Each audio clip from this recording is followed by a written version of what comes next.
Assalamualaikum warahmatullahi wabarakatuh. Perkenalkan, saya Junior Galia Putri dari Prodi Hubungan Internasional kelas B dengan NIM 20210510058 dan teman saya Sabita Ikrimah Al-Arifi dari Prodi Hubungan Internasional kelas B dengan NIM 202105101068. Di sini kami akan presentasikan bagaimana cara mengenal kalimat proposisi yang akan disampaikan oleh Sabita Ikrimah Al-Arifi terlebih dahulu.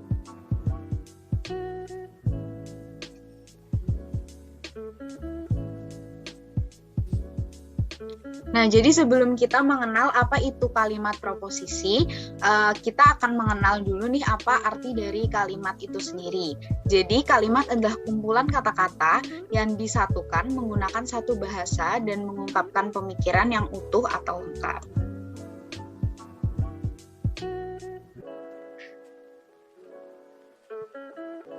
Nah, apa sih kalimat proposisi itu? Kalimat proposisi adalah kalimat yang bisa memiliki arti benar atau salah, tergantung dari siapa yang menggunakan kalimat tersebut dan dalam kondisi apa kalimat tersebut digunakan.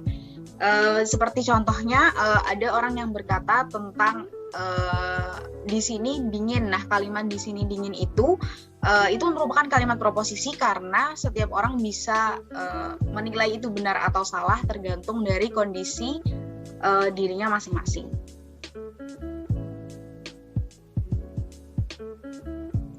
Nah, setiap proposisi itu pasti ada dalam sebuah kalimat, namun tidak setiap kalimat itu adalah preposisi.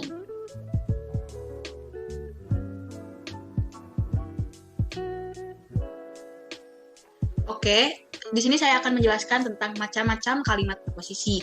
Kalimat proposisi ini dibagi menjadi 4. Yang pertama ada proposisi universal afirmatif, yang kedua ada proposisi universal negatif, yang ketiga ada proposisi partikular afirmatif, dan yang terakhir ada proposisi partikular negatif. Di sini itu proposisi bisa diartikan juga sebagai hubungan term antara subjek dan predikat. Oke, yang pertama proposisi universal afirmatif.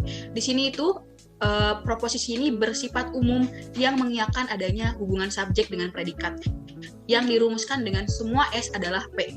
Dan proposisi universal afirmatif dibagi menjadi 2, yaitu afirmatif ekuivalen dan afirmatif implikasi. Yang pertama ada afirmatif ekuivalen.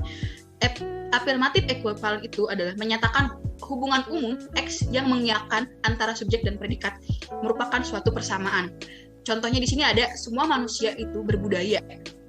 Yang kedua adalah afirmatif implikasi, yaitu suatu pernyataan umum mengiyakan yang semua subjek merupakan bagian dari predikatnya. Dengan contoh, setiap warga negara Indonesia berketuhanan yang Maha Esa. Yang kedua ada proposisi universal negatif. Proposisi universal negatif ialah pernyataan yang bersifat umum yang mengingkari adanya hubungan subjek dengan predikat dan dirumuskan dengan semua S bukan dari P. Dengan contoh, semua rakyat Indonesia tidak mengikuti ajaran komunis. Proposisi universal negatif pun disebut kalimat eksklusif karena hanya satu jenisnya. Yang ketiga ada proposisi partikular afirmatif. Proposisi partikular afirmatif ialah pernyataan bersifat khusus yang mengiyakan adanya hubungan subjek dengan predikatnya, yang dirumuskan dengan sebagian S adalah P. Proposisi partikular afirmatif juga dibagi menjadi 2, yaitu inklusif dan implikasi.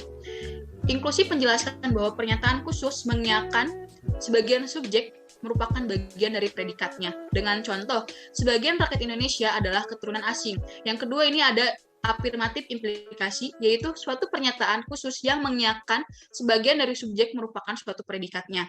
Dengan contoh, sebagian rakyat Indonesia adalah warga Partai Demokrasi Indonesia. Dan yang terakhir ada proposisi partikular negatif.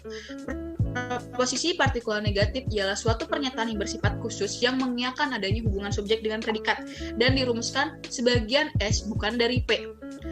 Proposisi partikular negatif juga dibagi menjadi 2, yaitu ada inklusif dan implikasi. Yang pertama saya akan jelaskan inklusif. Inklusif adalah suatu pernyataan khusus yang mengingkari sebagian subjek tidak merupakan bagian dari predikatnya. Dan contohnya itu adalah sebagian sarjana hukum bukan ahli politik. Yang kedua itu adalah partikular negatif implikasi, yaitu suatu pernyataan khusus yang mengingkari sebagian dari subjek tidak merupakan suatu predikatnya. Dengan contoh, sebagian manusia bukan bangsa Indonesia. Nah, proposisi yang dianggap benar atau dinyatakan benar dikombinasi dengan proposisi yang lainnya yang juga dianggap benar menghasilkan proposisi baru yang disebut penalaran atau ratiocinium atau reasoning.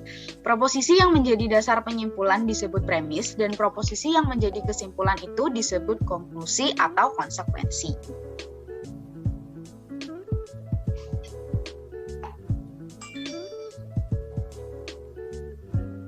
Nah, kalimat bukan proposisi apabila kita tidak bisa mengatakan suatu kalimat itu proposisi apabila kalimat itu tidak bisa dinilai benar atau salahnya. Jadi contohnya itu adalah kalimat perintah atau kalimat harapan. Kalimat perintah atau kalimat harapan itu tidak bisa disebut sebagai kalimat proposisi. Seperti contohnya itu kalimat semoga sehat selalu, karena kalimat ini tidak bernilai benar atau salah. Jadi kalimat ini tidak bisa disebut sebagai kalimat proposisi.